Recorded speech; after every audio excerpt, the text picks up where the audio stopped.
महाकुंभ को लेकर अखिलेश यादव ने योगी आदित्यनाथ के खिलाफ पहले से ही मोर्चा खोल रखा है। हमले तो अब भी जारी हैं। बिल्कुल राम मंदिर उद्घाटन से पहले जैसे अचानक अखिलेश यादव मकर संक्रांति के मौके पर गंगा में डुबकी लगाने की तस्वीर शेयर कर देते हैं, तब अयोध्या की लड़ाई थी, अब मिल्कीपुर की है। अखिलेश यादव की गंगा में डुबकी लगाने वाली तस्वीर का मिल्कीपुर कनेक्शन क्या है, आइए समझते हैं। नमस्कार, आप देख रहे हैं 7 टीवी भारत। मैं हूं आपके साथ सुशील गिरीश। 7 टीवी भारत के खास प्रोग्राम न्यूज मिनट में आपका स्वागत है। वीडियो में आखिरी तक बने रहिए। महाकुंभ के शुरू होने के पहले अखिलेश यादव निमंत्रण दिए जाने से खफा थे और अब वहां की व्यवस्था की खामियों को लेकर यूपी के मुख्यमंत्री योगी आदित्यनाथ पर हमलावर हैं। अखिलेश यादव को बीजेपी की तरफ से लगातार जवाब भी दिए जाते रहे हैं और ताने भी। आरोप प्रत्यारोप का दौर जारी है और इसी बीच सोशल मीडिया के जरिए अखिलेश यादव की गंगा में डुबकी लगाते हुए तस्वीर सामने आई है। ये तस्वीर खुद अखिलेश यादव ने ही शेयर की है, लेकिन ये ऐसे मौके पर सामने आई है जब मिल्कीपुर उपचुनाव के लिए जोर शोर से तैयारियां चल रही हैं। यही वजह है कि अखिलेश यादव के करीबियों की तरफ से उनकी हरिद्वार यात्रा को निजी बताए जाने के बावजूद उसमें सियासी महक महसूस की जा रही है। महाकुंभ पर सवाल और गंगा में डुबकी, ये कैसी राजनीति है? मिल्कीपुर उपचुनाव से पहले राजनीतिक माहौल करीब करीब वैसा ही हो गया है जैसे लोकसभा चुनाव के पहले देखने को मिला था। फैजाबाद लोकसभा सीट से समाजवादी नेता अवधेश प्रसाद के सांसद बन जाने से खाली हुई मिल्कीपुर विधानसभा सीट पर 5 फरवरी को मतदान होने जा रहा है। उपचुनाव से पहले प्रयागराज में महाकुंभ चल रहा है और तब अयोध्या में राम मंदिर का उद्घाटन हुआ था। समाजवादी पार्टी नेता अखिलेश यादव का रुख महाकुंभ के दौरान भी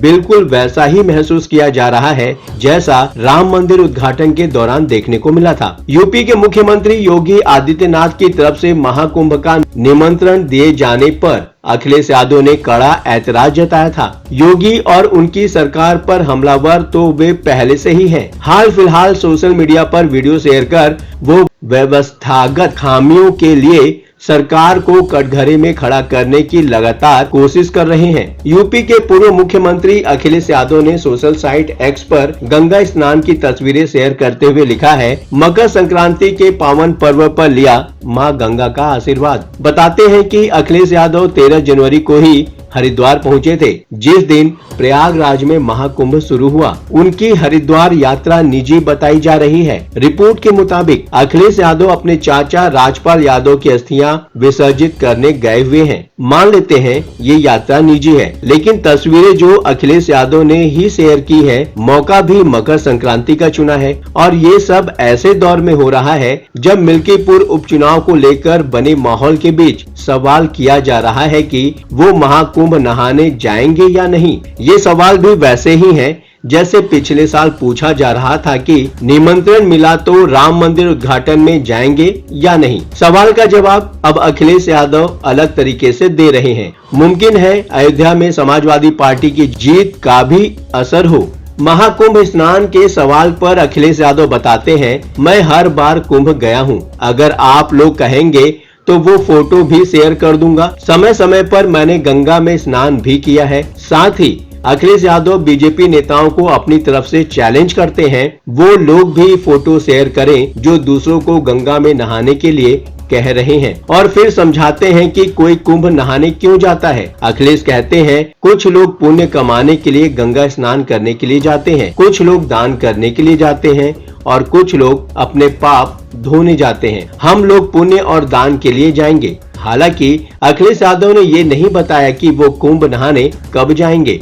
वैसे अपनी तरफ से हरिद्वार जाकर गंगा में डुबकी की तस्वीरें तो शेयर कर ही दी है। अगर मिल्कीपुर में बीजेपी की तरफ से सवाल उठाया गया तो तस्वीरें जवाब में कुछ न कुछ तो बोलेंगे ही। समझ नहीं आ रहा है कि किधर जा रही है मिल्कीपुर की लड़ाई। अयोध्या की मिल्कीपुर सीट पर बीजेपी के भी उम्मीदवार घोषित कर देने से लड़ाई दिलचस्प हो गई है। बीजेपी ने चंद्रभान पासवान को टिकट दिया है। अयोध्या सांसद के नाम से शोहरत बटोर रहे अवधेश प्रसाद के बेटे अजीत प्रसाद समाजवादी पार्टी के उम्मीदवार पहले ही घोषित किए जा चुके हैं। एक ही जाति के दोनों उम्मीदवार हो जाने से मुकाबला जोरदार तो होगा ही, बाकी दलित और ओबीसी वोटर्स निर्णायक भूमिका निभाएंगे। जो उनका वोट अपने हिस्से में जुटा लेगा, पलड़ा तो उसका ही भारी होगा। मिल्कीपुर लंबे अरसे से समाजवादी पार्टी का गढ़ रहा है, खासकर 90 के दशक से। इस बीच 2 बार बीजेपी और 1 बार बीएसपी को भी कामयाबी मिली है। यही वजह है कि बीजेपी ने काफी सोच विचार के बाद पेशे से वकील चंद्रभान प्रसाद का नाम फाइनल किया है। उनकी पत्नी और पिता भी राजनीति में ही हैं। वो खुद भी बीजेपी की जिला कार्यकारिणी के सदस्य हैं और कुछ दिनों से मिल्कीपुर में खास तौर पर सक्रिय देखे गए हैं। मिल्कीपुर में करीब 3.5 लाख से ज्यादा वोटर हैं, जिनमें सबसे ज्यादा आबादी दलितों की है। करीब 1,25,000 दलितों में भी 50,000 से ज्यादा पारसी हैं। दोनों दलों के एक ही जाति के उम्मीदवार पर दांव लगाए जाने की वजह भी यही है। जाहिर है बाकी दलित निर्णायक भूमिका में होंगे। मिल्कीपुर के मैदान से बीएसपी ने तो पहले ही दूरी बना ली है, लेकिन नगीना सांसद चंद्रशेखर आजाद ने अपनी आजाद समाज पार्टी का उम्मीदवार जरूर खड़ा किया है। जीत के दावे तो दोनों ही तरफ से किए जा रहे हैं। अखिलेश यादव के साथ साथ अवधेश प्रसाद भी बढ़ चढ़कर जीतने की बात कर रहे हैं। फर्क ये है कि योगी आदित्यनाथ और बीजेपी नेता 9 सीटों पर हुए उपचुनाव में से 7 सीटें जीतने के बाद और समाजवादी पार्टी अपने हिस्से की 1 सीट गंवाकर, बाकी हकीकत तो 8 फरवरी को सामने आ ही जाएगी। इस न्यूज के बारे में आपकी क्या राय है? वर्तमान सिचुएशन क्या इशारा कर रही है?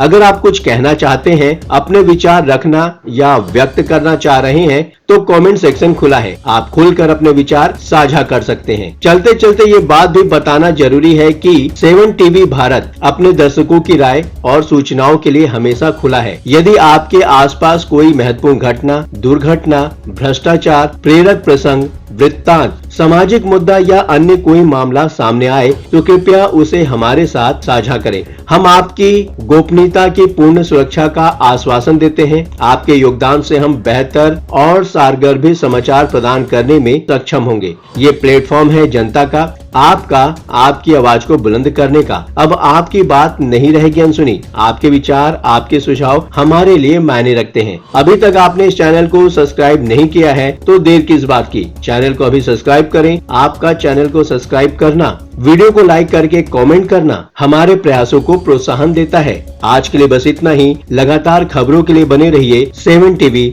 भारत के साथ।